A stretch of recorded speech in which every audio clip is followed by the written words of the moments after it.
What's up everybody, beau-hindman back with another super quick video here. I just wanted to show you something, one of my new favorite things, or one of my, it's always been a favorite thing of mine, but that is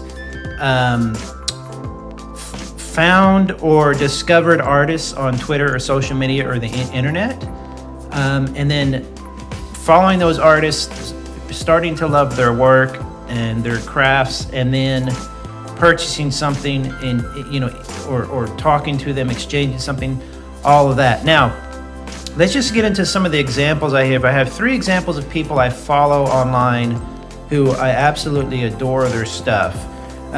Some of them, sometimes you'll follow people online and you're not entirely sure if they're aware of how cool their stuff is. Like you talk to these artists and crafts people, toy makers, model makers, makers of all types, and they just seem so humble. And this might come from the fact that they're young.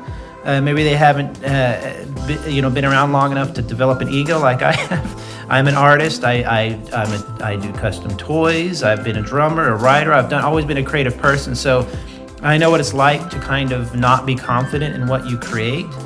But I wanted to explain the difference between, fan-made or amateur-made items and professional items. Professional items, for example, and you might have seen my video, I'll put it right up here or there or whatever. I received from my Secret Santa on Reddit, I received a baby metal pauldron. Amazing gift. I can't be thankful enough. That was an item that is kind of hard to find anymore. They were selling it at the Japanese shows and I was not able to go there. Oh, I got something on her painting. And amazing to receive. It had so much thought behind it. I didn't expect it at all. A huge fan of baby metal, as you can see. So, that was incredible to receive. But then I'll do something like, this is from somebody I follow online who goes under Little Kitsune Crafts. I want to put up her information there.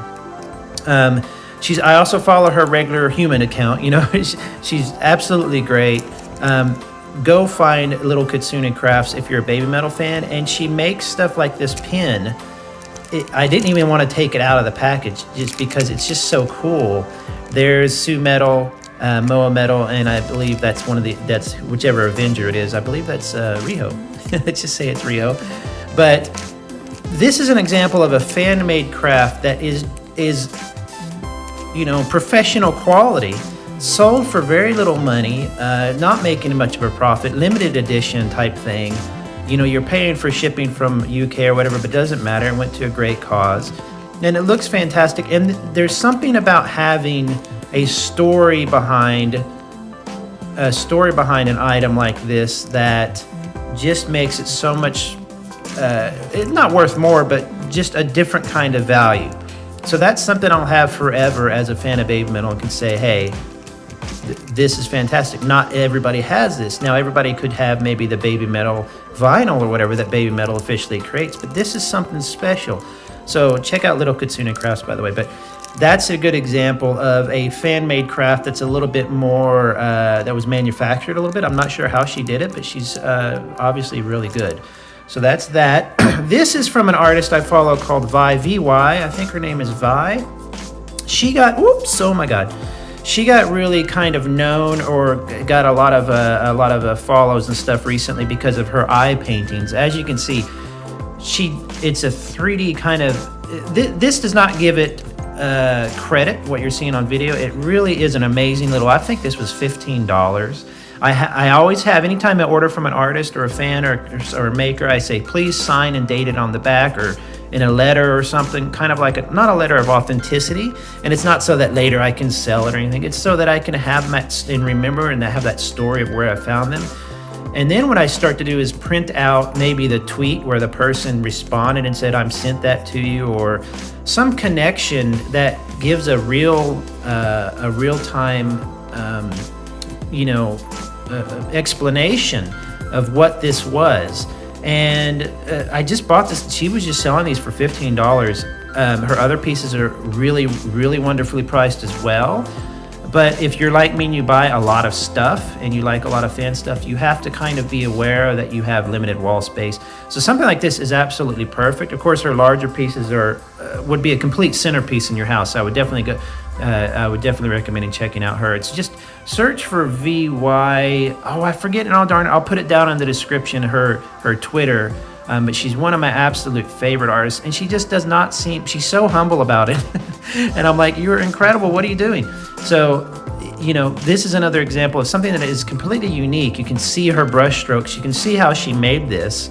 It's not in a frame, but it should stay together pretty well. I'm debating framing it in like a glass enclosed shadow box to kind of protect it. But there's something about being able to pick it up, and you can see the strokes and you can feel the wood, and you know how she made it. I mean, there's a 3D-ness to it. Wonderful, another wonderful piece of an artist who hand makes stuff. And then I've got probably my favorite thing I've received in a long time. This is from Hiromi. I'm sorry if I'm mispronouncing your name, and I do apologize if there's any personal information in Japanese here. I tried to translate it. I don't think there's anything personal like phone numbers or anything. So if you see anything like that, can somebody in the comments please tell me? I do not want to publish any private information for somebody. But this is a drawing from Hiromi. I'll post her Twitter as well in the show notes, in the comments. I've been doing podcasts too long. And she does these sketches of a model, because I'm a model. I used a lot of Gunpla and Gundam stuff. And even on the envelope, she sent me a GOG, one of my favorite kits, and I love how she does her GOGs. And she gave me a whole extra drawing. I asked her about these drawings. She'll post the drawing and then she'll post the model, and it's like she plans out the model before she paints it. I think that's what she's doing. I don't read Japanese, but she speaks some English, which is much more than I can do. You know, I can barely speak English. And I said, can I buy one of these off of you, one of these drawings that were in her pictures with her model? And she sent it to me for free. Not all that, but she drew me another one here, and then she drew me on the envelope a GOG. So what I'm going to do is frame these somehow like that. I don't know, but that's just, to me, there's something about a piece of work where somebody is taking a robot, a model kit that is it's a weapon of destruction, and it has these swirls. It's very almost cute, but also very intelligent. She's planning out colors. Because she often will, like I said, plan out a color and then show the model with it. And her model work is amazing too. She's got a really great eye for consistency across the model. It's something that a lot of modelers don't have. She's very consistent. Go check out her Twitter. But I love the fact that she was doing that and was keeping it in like a journal. And then she, I guess, tore out or gave me a page from the journal, which is blowing me away. So thank you very much, Hiromi. I'll try to put a thank you right here across the screen, maybe somewhere in Japanese, so if she sees this. But I mean, just fantastic. So that's just a quick video kind of to explain a little bit about the difference between like fan-made items, and let's get here. I'll do a little for a screen cap.